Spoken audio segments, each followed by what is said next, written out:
Hey guys, it's Pelly. I hope you're doing well. Another week, another Fash Live, because there's something always going on in fashion.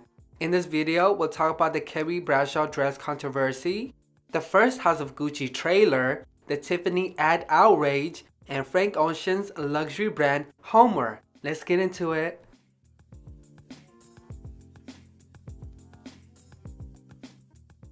So rumors of a Sex and the City reboot began floating around last December, and earlier this year, the rumor was confirmed by HBO and Sarah Jessica Parker. The upcoming revival series titled And Just Like That will focus on Carrie, Miranda, and Charlotte as they navigate their life and friendship in their 50s. If you have never heard or seen the series or the two movies, Sex and the City is a comedy drama that revolves around the life of four New York women, their relationship, sex life, and ambitions. I personally am a huge fan of the series, so I do recommend you give it a try. Before the reboot was even confirmed, there was already drama. Fan favorite Samantha was not coming back for the reboot, and a lot of fans were debating if the revival series should even happen. But the show is going through without Samantha. We got our first look at the cast this summer, and of course everybody was discussing their outfits, because the original series was known for the wardrobe. There are many people who consider Carrie Bradshaw to be a fashion icon, so there's a lot of attention on her wardrobe. The show is filming in New York City, and we're getting the paparazzi shots and everything. But one dress in particular has caused outrage. Out in the middle of Manhattan, Carrie was caught layering a maxi dress over a long sleeve blue buttoning up with the Galaxy glitter double platform heels, complete with the Balenciaga Gucci bag and a pearl necklace. Yes, I had to give a description because there is so much going on. The styling aside, once this picture got posted, someone reposted it and claimed the maxi dress she was wearing was from Forever 21. And of course, people on the internet had a lot to say. While some people defended the look and said it made sense for Carrie, a lot of people criticized the character for supporting a fast fashion brand like Forever 21. There were also discussions about how wealthy people shouldn't consume fast fashion when they have the means to buy from sustainable brands. So some people liked the look, some people just didn't like the styling, and some people thought it was problematic for her to wear the dress. So that was that, right? A regular day on the internet. And then here comes Vogue. The post that went viral was from the Vogue runway page. This post basically said, the messy layering aside, Carrie shouldn't be wearing Forever 21. She should be wearing ethical and sustainable clothing that's inclusive and thoughtful. Of course, I put it very nicely, but whoever wrote it was dragging Carrie, and they were just dragging it in my opinion as well, especially when the dress might not even be from Forever 21, cause here comes the plot twist. At Every Outfit on SATC on Instagram revealed that the dress might actually be from Raga, a bohemian clothing brand. I also checked, the dress on the website looked identical to Carrie's dress. But here comes another plot twist. The dress was purchased without a label, so we may never know where it actually came from. I did try checking if the dress was ever on the Forever 21 website, but I came up empty-handed. So let's not worry about the dress. I think and believe that discussion about sustainability and inclusivity is so important, but the Vogue post felt very performative. To me, it said, oh Carrie, do this and this so you look good to others and be considered woke. They should have let this woman wear what she was wearing. They should have gathered all the facts first before they posted it. You know, the fashion industry itself is so hypocritical, but it's still important to have these discussions and seek change. I need your thoughts and opinion on this whole story, whether you agree, disagree, in the middle of what was said. The comment section is open to your thoughts. The trailer for Ridley Scott's House of Gucci starring Lady Gaga is finally here. If you don't know, the movie is a biopic spanning 3 decades of the Gucci dynasty and is adapted from the book by Sarah Gainforden. Lady Gaga is playing Patrizia Reggiani, who plotted the murder of her husband, Maurizio Gucci, played by Adam Driver. The movie is already getting Oscar buzz, and the trailer promises a wild ride with their star-studded cast.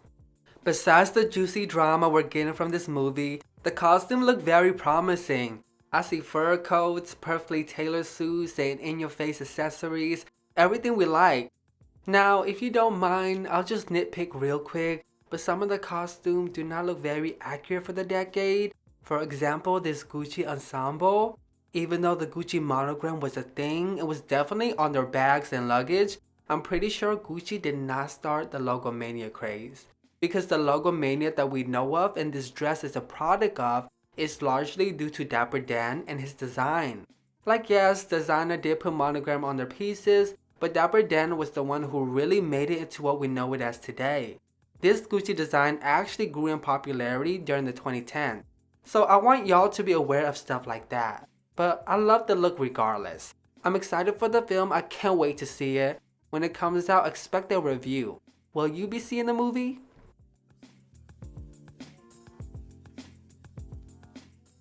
The legendary American jeweler brand Tiffany & Co. is making some customers very mad with their latest campaign.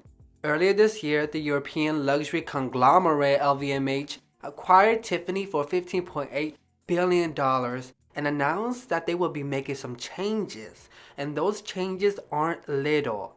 LVMH made staff changes as soon as the acquisition went through and quickly made plans to overhaul the brand. According to the corporation, they want Tiffany to target a more young and trendy demographic. This was made clear this spring when they made an April Fool joke on Instagram by pretending to change their iconic house color from blue to yellow. Even though the post was an April Fool joke, the color yellow is apparently staying. The brand stated that they felt yellow was the perfect color to shake things up and connect to the younger generation.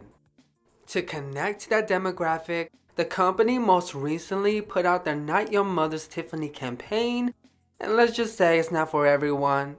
The campaign was criticized by an older customer base, with some going as far as to say they will not be purchasing from Tiffany ever again. Much of the criticism was about how the phrase felt like an insult to longtime customers and to mothers in general.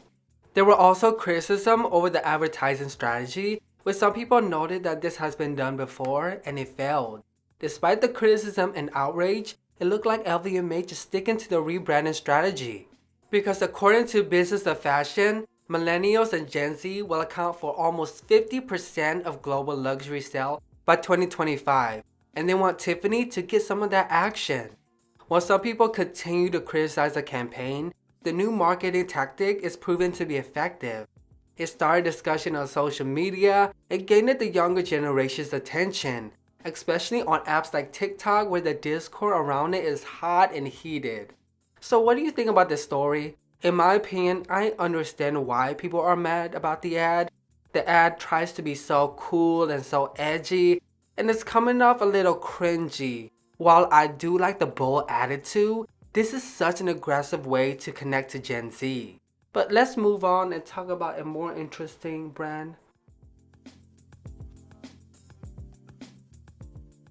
Frank Ocean just launched his own luxury brand called Homer.